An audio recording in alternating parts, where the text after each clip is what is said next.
படத்தினுடைய audio trailer launch ரொம்ப மகிழ்ச்சியாக இருக்குது, ரொம்ப சந்தோஷமாக இருக்குது. முதல்ல வந்து படத்தின் தயாரிப்பாளர் ராமலிங்கம் அவர்களுக்கு வந்து ஒரு பெரிய நன்றி. அடுத்து வந்து படத்தினுடைய இயக்குனர் சிவம் அவர்களுக்கு வாழ்த்துக்கள். மூன்றாவது வந்து படத்தினுடைய கேமராமேன் வெற்றி. எனக்கு இந்த வெற்றி சிவம் அவங்களாம் அறிமுகம் கிடையாது.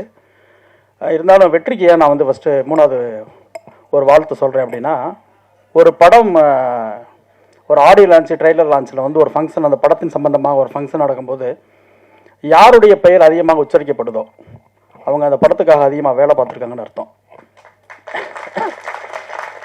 ஏன்னா வந்ததுலேருந்து நிறைய பேர் கேமராமேன் வெற்றி சொல்லிட்டே இருந்தாங்க, வெற்றிக்காக வந்தேன், வெற்றி கூப்பிட்டாரு, வெற்றி சொன்னார். ஸோ ஒரு டைரக்டருக்கு வந்து இப்படி கேமராமேன் அமையணும் ஃபஸ்ட்டு. அதுவே வந்து ஒரு பெரிய பலம். அதுக்கு வந்து அப்படி ஒரு கேமராமேனுக்கு அந்த ஃப்ரீடம் கொடுத்ததுக்காகவும் டைரக்டருக்கு ஃபுல் சப்போர்ட்டாக இருந்ததுக்காகவும் அந்த கேமராமேனுக்கு வந்து தேங்க்ஸ் சொல்லிக்கிறேன். இந்த படம் இந்த விஷுவல் ஆரம்பிக்கும் போது வந்து என் கவனம் ஃபுல்லாக வந்து இசையில் தான் இருந்துச்சு, விஷுவலோட. ஏன்னா தேவா சாரோட மியூசிக்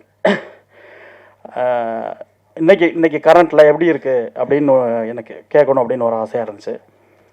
எங்கள் அண்ணன் சினேகலனுடைய வரிகள், சவுண்டில் மட்டும்தான் நான் ஃபஸ்ட்டு கவனமாக இருந்தேன். என்ன எனர்ஜி தேவா சாரோட மியூசிக், இன்னும் எந்த விதமான ஒரு குறையும் இல்லை. அப்படி ஒரு ஃபாஸ்ட், அப்படி ஒரு எனர்ஜி. ஃபஸ்ட் பொதுவாக வந்து அப்பா வந்து ஒரு ஜாம்பவானாக இருக்கும்போது அப்பாவோட வந்து பையன் போட்டி போடுவாங்க. எங்கள் அப்பாவோட இடத்த நான் அடைஞ்சிடணும், அவரை கிராஸ் பண்ணிடணும், அவரை டச் பண்ணிடணும் அப்படின்னு. இங்கே என்ன நடக்குதுன்னா பையனோட அப்பா போட்டி போட்டுட்டு இருக்காரு. அடிச்சு நீ கிட்டலாம் வர முடியாது, நான் இன்னும் அதே எனர்ஜியில் இருக்கேன், நான் இன்னும் கிங்காக இருக்கேன் அப்படின்னு சொல்லிட்டு அப்படி தான் இருந்துச்சு. ஏன்னா அப்படி ஒரு எனர்ஜி. தேவா சாருக்கு வாழ்த்துக்கள் சொல்கிற வயசு கிடையாது. ரொம்ப நன்றி சார், உங்களுடைய மேடையில் நாங்களும் இருக்கிறதுக்கு பெரிய சந்தோஷம். படத்தினுடைய கதாநாயகன் அவர் விஷுவலை விட நேரம் பார்க்கும்போது இன்னும் ரொம்ப அழகாக இருக்கார். ஷாம் மாதிரி இருக்கார், நடிகர் ஷாம் மாதிரி. பெரிய இடத்துக்கு வரணும். ஹீரோயினாக இருக்கட்டும், எல்லாருமே நல்லா பண்ணியிருக்காங்க. படத்தின் குழுவினர் எல்லாருமே எங்களுக்கு ரொம்ப அறிமுகமானவங்க. ராதியா மேடமாக இருக்கட்டும், ஜானி மாஸ்டராக இருக்கட்டும், ஆர்டேட்டர் குணா அவராக இருக்கட்டும், எல்லாருமே ஏற்கனவே நிறைய படங்கள் அனுபவம் இருக்கவங்க. ஸோ அனுபவம் உள்ளவர்கள்லாம் சேர்ந்து ஒரு படம் பண்ணியிருக்காங்க. நிச்சயமாக இந்த படம் ஒரு பெரிய வெற்றி அடையும். நண்பர் நடிகர் ராஜசிம்மன் அவருடைய கருத்தை பற்றி மட்டும் ஒரு சில வார்த்தைகள் சொல்லணும்னு ஆசைப்பட்றேன். ஃபஸ்ட்டு ஆரம்பிக்கும் போதே ஒரு எனர்ஜி ஆரம்பிச்சிச்சு இந்த ஃபங்க்ஷன். அதுக்கு வந்து ஒரு பெரிய தேங்க்ஸ் அவருக்கு. ஒரே ஒரு விஷயந்தான், அவர் பாதிக்கப்பட்டிருக்காரு, அவர் மனசுள்ள பாதிக்கப்பட்டிருக்காரு, காயப்படுத்தப்பட்டிருக்காரு. அவரை வந்து அவருடைய குறைகளை சொல்லி அவரை கலங்கப்படுத்த முயற்சி பண்ணுறாங்க. அதுக்காக வந்து ஒரு தயாரிப்பாளரை நோக்கி, அவர் எந்த தயாரிப்பாளர் நோக்கி பாதிக்கப்பட்டாரோ அவரை கண்டிக்கிறதுக்கோ அவர் மேல் வருத்தங்களை தெரிவிக்கிறதுக்கோ நிச்சயமாக அவருக்கு முழு உரிமை இருக்குது. ஆனால் அதே நேரத்தில் ஒரு ஒட்டுமொத்த சங்கத்தை சொல்கிறதுக்கு வந்து அது சரின்னு எனக்கு தோணலை. ஏன்னா சங்கத்தை வந்து தயாரிப்பாளர் சங்கத்தை கண்டிக்கக்கூடிய ரைட்ஸ் வந்து நம்ம யாருக்குமே இல்லைன்னு நான் நினைக்கிறேன். ஏன்னா அவங்களுடைய முதலீடு, அந்த முதலீடு சம்மந்தமாக அவங்க படக்கூடிய கஷ்டங்கள் எல்லாமே வந்து அது எவ்வளோ சொன்னாலும் அது கேட்குறவங்களுக்கு போய் சேருமான்னு தெரியலை. ஸோ அந்த தயாரிப்பாளர்ஸ் வந்து நம்மளுடைய முதலாளிகள், அந்த சங்கத்தை வந்து நம்ம கண்டிக்க வேணாம், அது மேடைகள் அப்படின்றது என்னுடைய கருத்து. சமீபத்தில் நிறைய டிஸ்கஷன் போய்கிட்டே இருக்குது. நடிகர் நண்பர் தனுஷ் அவர்கள் மீதான நடவடிக்கையாக இருக்கட்டும், விஷால் அவர் மீது நடவடிக்கையாக இருக்கட்டும், இப்படி எல்லாமே இப்போ நேற்று கூட ஒரு பிரச்சனை எங்கள் டைரக்டர் சார் சொல்லியிருக்காரு. ஒருத்தர் என்னோடய படத்தில் வந்து என்னோட காட்சி வந்து என் அனுமதி இல்லாமல் சேர்க்கப்பட்டிருக்கின்றார். அதெல்லாம் கண்டிக்கத்தக்க விஷயம். ஒரு படைப்பாளி, ஒரு எழுத்தாளர், அவர் கனவு கண்டு அவர் எழுதின கதை, அவர் படைத்த ஒரு படைப்பு, அவர் அனுமதி இல்லாமல் சேர்ப்பது வந்து ஏற்றுக்கொள்ளவே முடியாது.